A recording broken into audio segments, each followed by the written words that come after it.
Hi, it's Chris at Cork and Crown back in the sheds, the cider sheds. Going to try some cider as per usual and a bit of cheese as well. And the cider I'm going to try, I don't have to open the bottle actually because I'm going to get it. The beauty of having a shed full of cider with these things is you can just have what you like. So I'm going to grab a bit of, I'm going to go for the Butford Organic Draft. So these are all still ciders. Usually pretty much all of these are unfiltered.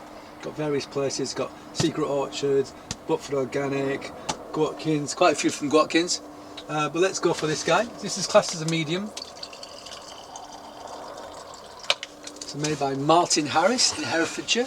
We tried his Ganymede before, which is bottle conditioned cork, sort of a cork closure and stuff. Very nice. But yeah, this is his still one. It's a blend of two apples. It is brown snout, I believe, or browns. Is it browns? Let me just check that. Browns and brown snout.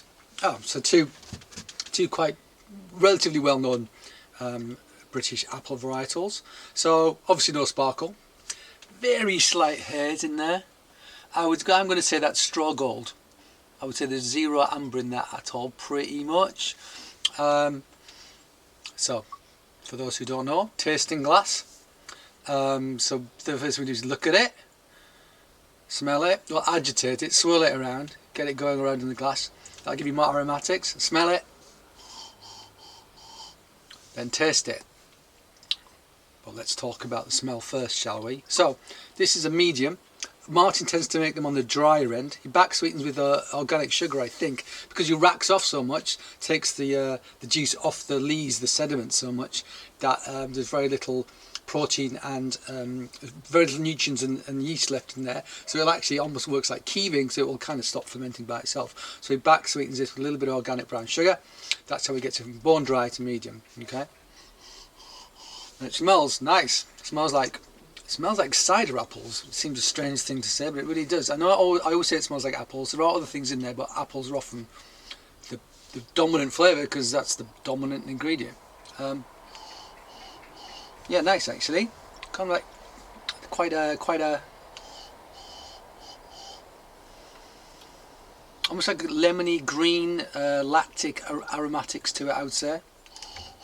A little bit of aged apple in there as well. It smells almost of skins as well, I think. Makes me think a bit of plums as well, to smell on the nose. He doesn't use wood, it's just steel and plastic, so very little of the funk you can get and the oxidisation you can get in some of the ciders that we try. Wild yeast, as are pretty much all of the things. I've thrown some cider myself. Pretty much all the ciders I sell are wild yeast, because it just gives you more interesting cider, and it's there anyway, so why not use it? Let's have a sip.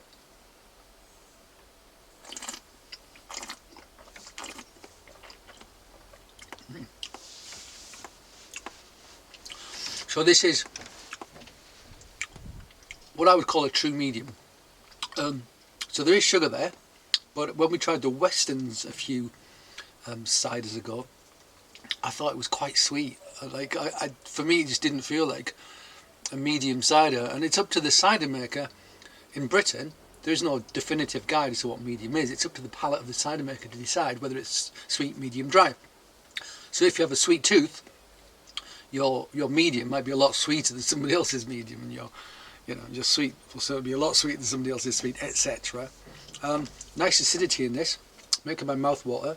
That kind of lactic, mouth-watering acidity, not malic, but more like a sharp yogurt acidity.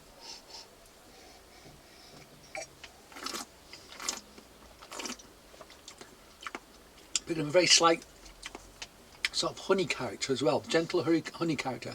I'm getting it a bit on my palate as well. Didn't get it at first because of that, not bracing acidity, but it's forthright, the acidity. But I'm just starting to get that little bit of like honey, maybe of lime character as well, I would say, definitely. So, got a couple of cheeses.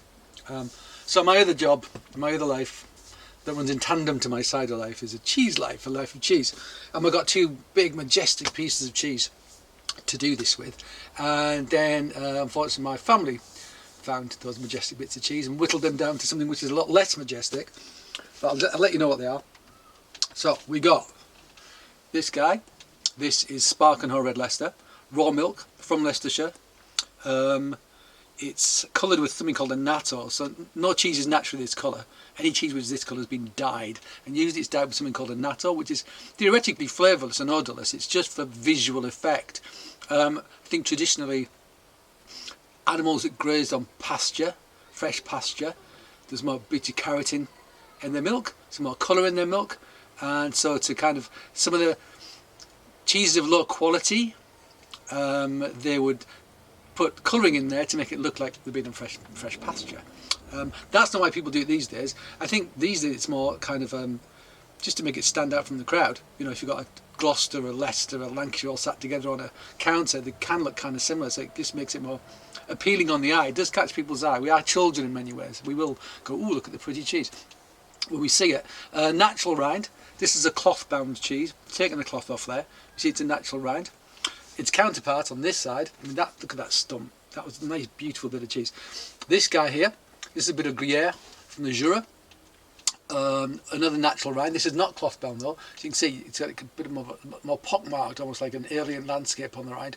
These sorts of cheeses are natural rind. They're kind of given salt baths and then often brushed with salt brine as well as they age to help form these crusts on the outside and to get salt into them. Because all cheese has salt and all cheese has acidity, it's just added in different ways. With cheeses like this, British style cheeses mixed in with the curd, these sorts of cheeses, they're brine bathed and it's absorbed that way. So this is an Alpine cheese. So if I'm going to pair it with a bit of cider, I mean, to be honest with you, these are both delicious cheeses. However, my feeling is it's going to work with the British cheese better than with the Alpine cheese. Alpine cheeses are much lower in acidity. They're kind of denser, sweeter, lower in acidity, higher in calcium, so less crumbly. I feel like cider, certainly one with a bit of acidity, is going to work much better with the cider, with a British cider with a bit of acidity. That's what I think. So, I'm going to take this totally inappropriate knife, weapon, I guess you'd call it, and cut a bit off this spark and off and give it a taste. When you're trying cheese, it's pretty much the same professionally. It's pretty much the same as when you're trying cider or anything else professionally. You know, look at it, smell it, taste it. It smells like it's got a real rich, buttery aromatics. Some people think Red Leicester is bland. Bland Red Leicester is bland. I love this stuff though, it's delicious. It's almost got a hammy character to it. So, not as crumbly as say like a Wensleydale or a Lancashire. It's got more calcium, residual calcium left in it than those cheeses, but still it's going to be more friable, snappable than something like a Gruyere, which has a lot more calcium because of the way it's made.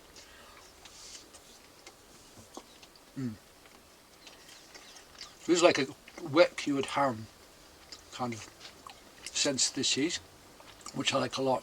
Quite a smooth texture. Coats your palate with fats, which is good when you got something with acidity. Bubbles are good as well. We don't have that today, but no matter. So it's grassy, mineral, that wet cured ham element to it. Kind of earthy character in the back. I love this stuff. I love it. Cheers.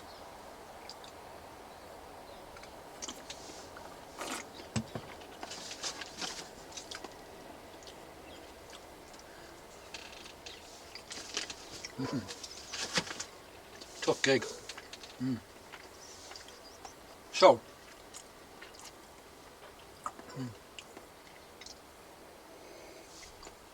I would say it's nice. They don't combat each other too much. What I would say though is that it's quite a high acid. I mean, overly acid is a good cider, but I think in terms of the acidity of that compared to the acidity of the Leicester is slightly out of whack.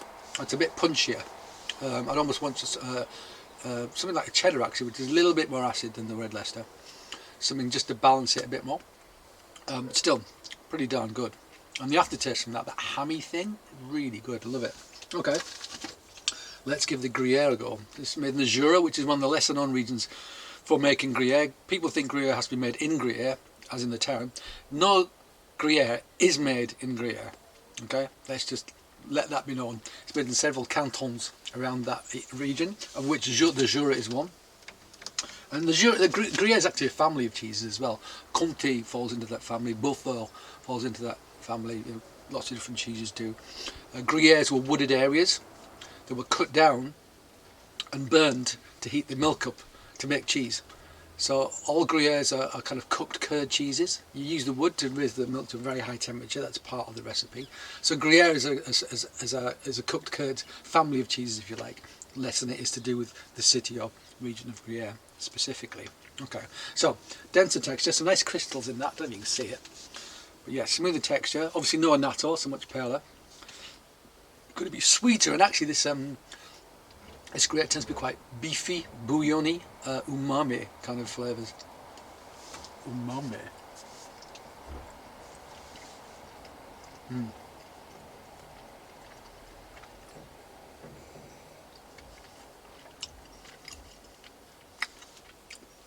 So, my guesstimation was wrong.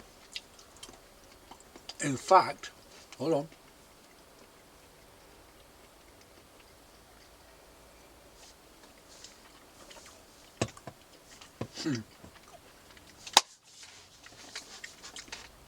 It works better with the Gruyere.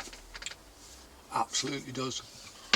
The Gruyere is bigger, it's bolder, so it's standing up to that acidity better. Also has sort of like I said, like a umami savoury sweetness, and that goes really well with that acidity. Works really well. I think these are two heavyweights, whereas I'd say before it was a middleweight against a heavyweight. Both valid, but you know, you need to be, it's all about balance. But yeah, totally wrong. Guessed it wrong. There you go. 25 years selling cheese, still know nothing. Anyway, that was just a bit of fun really, but also to talk a bit about this cider that I sell, the Butford Organic, not the Ganymede, the medium, the box medium from Butford Organic. Nice cider, nice acidity. Don't dismiss still ciders. Still ciders are entirely valid, the same way that still wine is valid compared to sparkling wine. It's all valid. There are good sparkling wines and bad sparkling wines. There are good still wines, bad still wines. Same applies to cider. Okay. The other good thing about still cider is it doesn't go flat. As you buy it, open it, you don't have to drink it all at once. I mean, I usually do, but you're not obliged to. So actually, still cider has the benefit that it can last you longer as well. Yeah. So there you go. A bit more. Okay, guys. I'm going to eat some more cheese. I'm going to drink some more cider in my shed. I live the good life, I think. I really do sometimes. Yeah. Well, anyway, thanks for joining me. I hope you got something from that. And I'll be back again very soon with some more cider and perry to try. Until then, goodbye and cheers.